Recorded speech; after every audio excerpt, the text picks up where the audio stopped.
June 2016, Never Trumper Richard North Patterson wrote a scathing HuffPost article asserting that Donald Trump was mentally unfit to serve as President of the United States. And 4 years later, Patterson revisits that subject in an equally scathing article for The Bulwark, stressing that Trump's psychological illness and disabling instability have greatly affected his presidency and make him unfit for a second term. Advertisement. Patterson, former chairman of Common Cause and a member of the Council on Foreign Relations, covered a lot of ground in his HuffPost piece, which ran with the headline, "Too Sick to Lead, The Lethal Personality Disorder of Donald Trump." The Never Trumper made a Trump/Richard Nixon comparison in 2016, asserting that Trump shared some of Nixon's character flaws, for example, dishonesty and paranoia, but lacked Nixon's intellect and was incapable of navigating the larger world and understanding complex situations and people. Trump, Patterson warned, was infinitely more dangerous than Nixon. And in his Bulwark article, Patterson stands by everything he said 4 years ago. Most remarkable about Trump's psychological illness is the utter consistency of his behaviors, Patterson stresses. My descriptions of his pathology, and how it would operate in office, are as applicable today as they were 4 years ago. Save for factual references specific to 2016, I need not change a word. This owes nothing to my special insight and everything to Trump's inability to be anything other than what he was and always will be, a man far too disturbed to occupy the White House. In 2020, Patterson adds, the burning question is, will a critical swath of voters, despite all we've learned about his unfitness for the presidency, return this man to power? It remains to be seen, but Patterson asserts that 3.5 years after Trump was sworn in as president, one cannot rationalize his bad behavior. No longer can we rationalize away his disabling instability, not for tax cuts or judges or ideology writ large, Patterson writes. By deliberately averting their eyes from the incessant manifestations of his feral inner landscape, the GOP and much of the news media became complicit in his electoral college victory, and the damage he has inflicted on our democracy and society.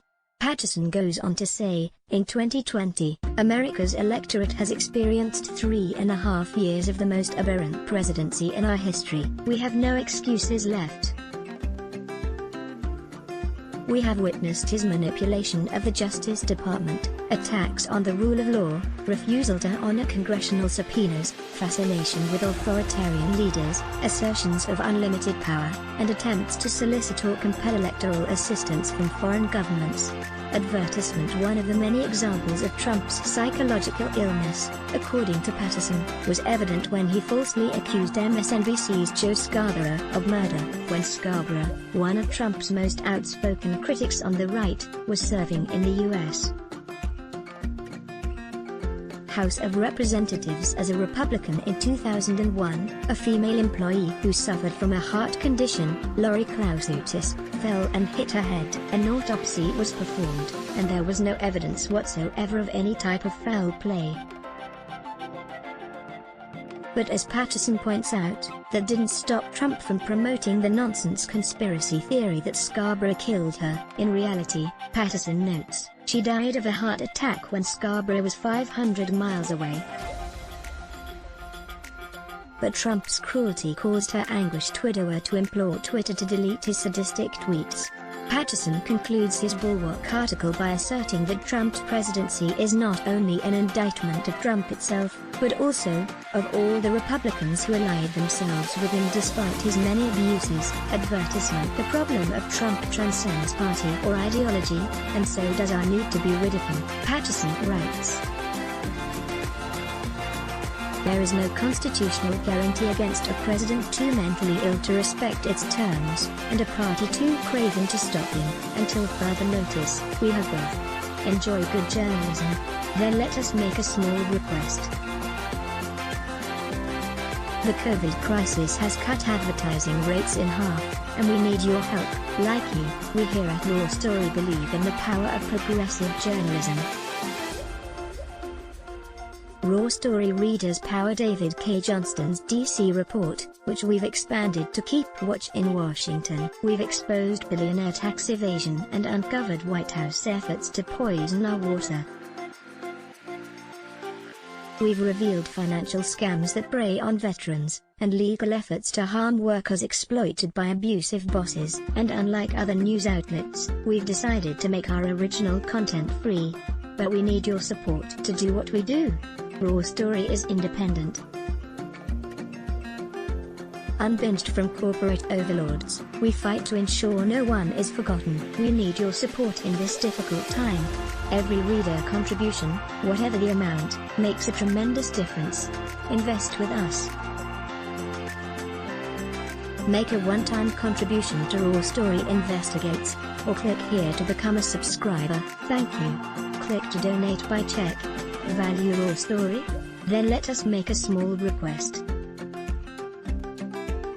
The COVID crisis has cut advertising rates in half, and we need your help. Like you, we believe in the power of progressive journalism, and we're investing in investigative reporting as other publications give it the axe.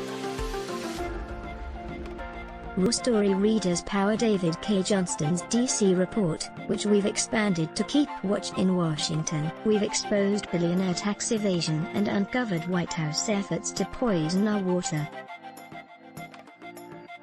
We've revealed financial scams that prey on veterans, and efforts to harm workers exploited by abusive bosses. We need your support to do what we do. Raw Story is independent. You won't find mainstream media bias here. Every reader contribution, whatever the amount, makes a tremendous difference. Invest with us in the future. Make a one-time contribution to Raw Story Investigates, or click here to become a subscriber. Thank you. Let's block ads. Why? Show your love for him. Click the link in description. Thanks for watching.